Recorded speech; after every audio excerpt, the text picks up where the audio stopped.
Sa panahon ngayon, ay lalong naging abala ang mga tao. Umikot na ang buhay nila sa pagkita ng pera at pagtusto sa pang-araw-araw na mga pangangailangan. Kakatapos lang sa kolehiyo ni Teo, paghahanap agad ng trabaho ang siyang ginawa nito. Dala ang resume at iba pang mga requirements, ay hindi na siya nag-atubiling magpasa sa iba't ibang kumpanya. Kadalasan, ang laging binabanggit sa kanya ng mga manager ay tatawagan na lamang siya. Madalas pag ganun ang sinasabi, ay maliit ang tsansa na ma-hire sa trabaho. Himala ang kakapitan ni Teo para palaki na magkatrabaho.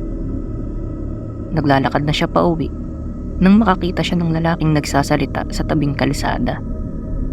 Disente ang kasuotan nito at bukang bibig niya ang lugar na mapayapa. Mga butihing kaibigan, aking babanggitin sa inyo na panandalian lamang ang mga paghihirap natin dito sa mundo. May isang lugar na mapayapa na hindi nyo na mararanasan pa ang kalungkutan at kahirapan. Binaliwala lamang ni Teo ang pinagsasabi ng lalaking yun.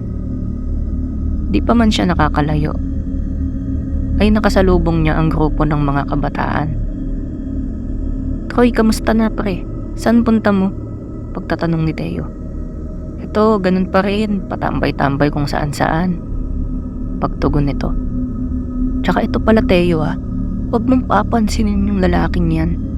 Baliw yan." Dagdag pa nito. Pinagtatawanan nila Troy at ng kanyang mga tropa ang lalaking yun. "Kulang ka lang siguro sa pagkain, no?" "Teka, ito yung sinasabing Maestro Arcangel na nabalita sa TV kailan lang. Yung nagsasabi tungkol sa lugar na mapayapa daw." Pangaasar nito. Patuloy pa rin si Maestro Arcangel sa kanyang mga sinasabi. Halata sa kanya na binaliwala niya ang mga taong nang-aasar at nanggugulo lamang sa ginagawa niya. Iniwan na lang ni Teo ang mga yun basta't uuwi siya at magpapahinga matapos ang ginawa niyang pag-a-apply sa iba't ibang kumpanya. Kinabukasan ay nagising siya na nakabukas na ang telebisyon. Nanonood na pala ng balita ang nanay niya at nabanggit sa balita na nawawala ang mga kabataan. "Anak, huwag ka muna magpapagabi sa daan na. Mukhang nauuso na naman ang kidnapan." Pagpapayo nito kay Teo. "Ma, di na po ako bata. Tsaka yun naman sila Troy kung saan-saan lang yun nakakarating. Sigurado ako mamaya nakauwi na yan sa kanila." Wika ni Teo. "Basta ang sa akin lang naman anak, mag-iingat ka pa rin." Pahabol ng nanay niya. Natahimik na lamang si Teo at patuloy na nanood ng balita. Sisimulan na pala ng mga kapulisan ang pag-iimbestiga tungkol sa kasong ito. Ilang sandali pa ay lumabas muna sa bahay si Teo upang bumili ng kape. Marami ang nagchichismisan sa bawat dinadaanan niya. Na kesyo merong alien na nangunguha o kaya naman ay yung mga kidnapper talaga. At kung ano-ano pang haka-haka ang nabanggit. Sa pagpapatuloy niya sa paglalakad, ay nakita na naman niya si Maestro Arcangel. Ganun at ganun pa rin naman ang sinasabi niya. "Ay naku, dapat sa taong ito nasa mental hospital na," sabi ni Teo sa isip niya.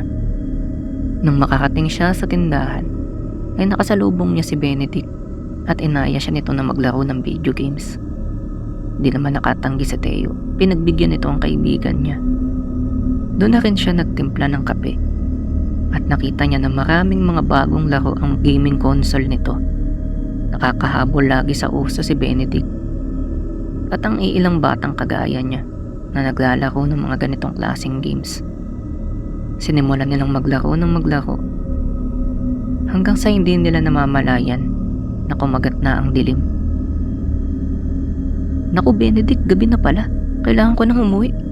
Takot na sambit nito. Sige pre, ingat ka dyan Pagtugon nito sa kanya. Nagmadali itong umalis at tumakbo pa uwi sa kanila. Habang tumatakbo si Teo, ay napansin niya na may iba pang mga tao sa daanan. Kaya napahinto siya at napanatag ang kalooban niya. Naglakad ito na parang walang nangyari nang biglang may tumapat na liwanag sa mga taong nakasalubong niya. Nagmula sa kalangitan ang liwanag.